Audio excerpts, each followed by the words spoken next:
Salam hörmətli izləyicilər. Mən süni intellekt əsaslı xəbər rubrikasının aparıcısı Narin. Siz isə Smart icmal buraxılışını izləyirsiniz. Qarşıdakı dəqiqələrdə nəqliyyat və telekommunikasiya sahələrində ayın ən mühüm xəbərlərini sizinlə bölüşəcəm. Gəlin birlikdə baş verən yeniliklərə nəzər salaq.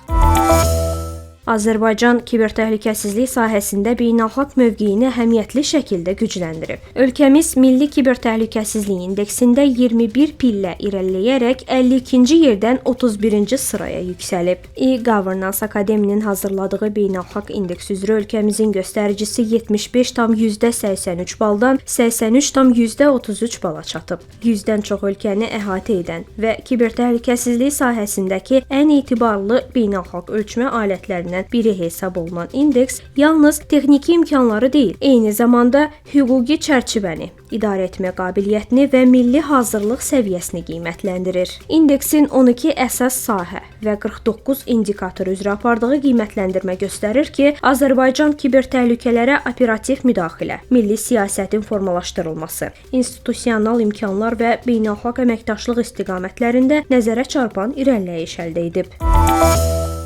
Balakən şəhərinin Heydər Əliyev parkında kanat yolunun inşası istiqamətində işlərə başlanılıb. Artıq mövcud kanat yolunun söküntüsü həyata keçirilir. İlkin mərhələdə kanat xəttinin troslarının, aşağı və yuxarı terminallarının bütün texnoloji və elektrik avadanlıqları demontaj edilib. Hazırda terminal binalarının sökülməsi həyata keçirilir. Layihələndirməyə əsasən Balakən kanat yolunun uzunluğu 850 metr, hündürlüyü 53 metr olacaq. Kanat yolu ilə hərəkət müddəti təxminən 4 dəqiqə təşkil edəcək. 6 kabin vasitəsilə saatda 330 sərnişin daşınması mümkün olacaq. Balakən kanat yolu layihəsinin həyata keçirilməsi bölgədə turizm infrastrukturunun inkişafına və ziyarətçilər üçün yeni imkanların yaradılmasına töhfə verəcək.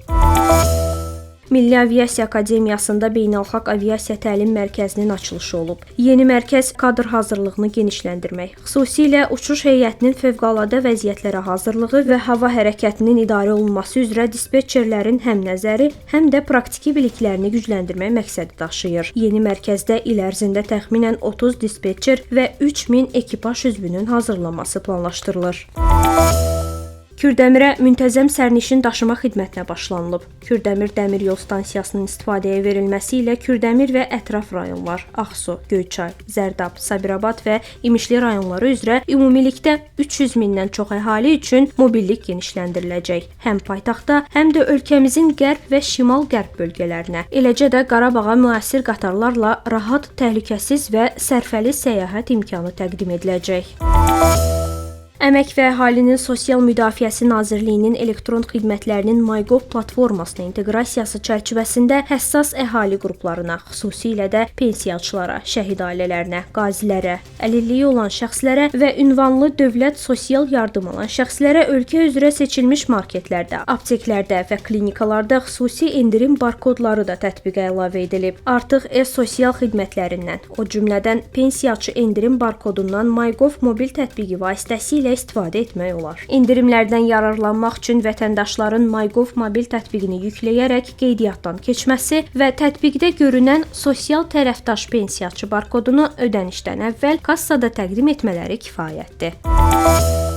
Əbdüləzəl Dəmirçizadə küçəsi ilə Xətai prospektinin kəsişməsində hərəkətin təşkilində dəyişiklik ediləcək. Reallaşdırılan layihəyə əsasən Dəmirçizadə küçəsində mövcud hərəkət istiqaməti əksinə dəyişdiriləcək və Təbriz küçəsi istiqamətində birtərəfli hərəkət rejimi tətbiq olunacaq. Bu zaman Dəmirçizadə küçəsinin Təbriz küçəsi ilə kəsişməsindən Qarabağ küçəsi ilə kəsişməsinədək nəqliyyat əlçatanlığının təmin edilməsi məqsədi ilə iki tərəfli hərəkət saxlanılacaq. Sözü gedən yol sahəsində ictimai nəqliyyatın hərəkətini ləngitməmək, sərnişinlərin mənzil başına daha rahat çatmasını təmin etmək məqsədi ilə Qarabağ küçəsi ilə kəsişmədən Xətai prospekti istiqamətində avtobus zolağının təşkili nəzərdə tutulur. Layihə nəticəsində kəsişmədə gözləmə vaxtı 80 saniyə deyil, 40 saniyə olacaq. Buraxıcılıq qabiliyyəti, piyada əlçatanlığı və mikromobillik şəbəkəsi artırılacaq. Layihə icra olunduqdan sonra xüsusilə pik saatlarda həm Koroğlu Rəhimov küçəsi ilə düşən axı axının sürəti artacaq, həm də Yusif Səfərov küçəsindən gələn axının tunelə girişində yaranan növbə qısalacaq. Bununla da Yusif Səfərov küçəsində pik saatlarda yaranan sıxlıq azalacaq, həmçinin Xətai prospekti ilə gələn nəqliyyat vasitələri kəsişmədə daha az gözləməli olacaqlar.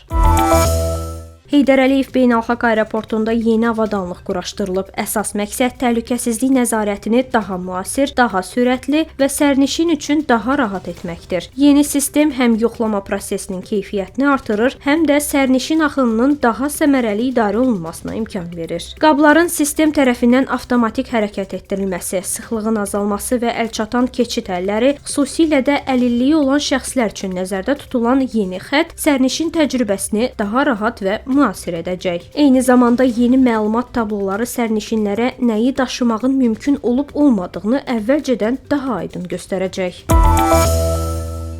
Çində düşüncə ilə idarə olunan robot-it texnologiyası hazırlanıb. Sistem qeyri-invaziv beyin kompüter interfeysi əsasında işləyir və insan beynindən gələn siqnalları analiz edərək onları əmrlərə çevirir. Hazırda robot 11 sadə əmri 95%-dən yüksək dəqiqliklə yerinə yetirə bilir. Onun reaksiyası isə təxminən 1 saniyə çəkir. Mütəxəssislərin fikrincə bu texnologiya gələcəkdə reabilitasiya, yaşlılara qulluq və hərəkət məhdudiyyətli şəxslərə yardım kimi sahələrdə geniş tətbiq oluna bilər.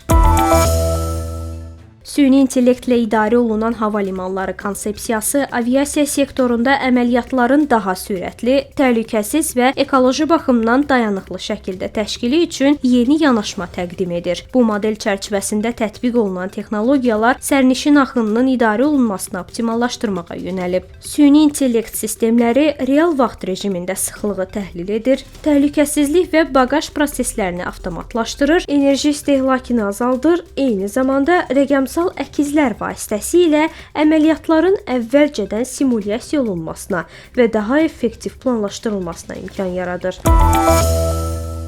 Beləliklə, bugün sizə təqdim edəcəyimiz xəbərlər bunlar idi. Nəqliyyat və telekommunikasiya sahələrində ən son yeniliklərdən xəbərdar olmaq üçün bizi izləməyə davam edin. Mən süni intellekt əsaslı xəbər rubrikasının aparıcısı Narin. Diqqətiniz üçün təşəkkür edirəm. Sağ olun, növbəti buraxılışda görüşənədək.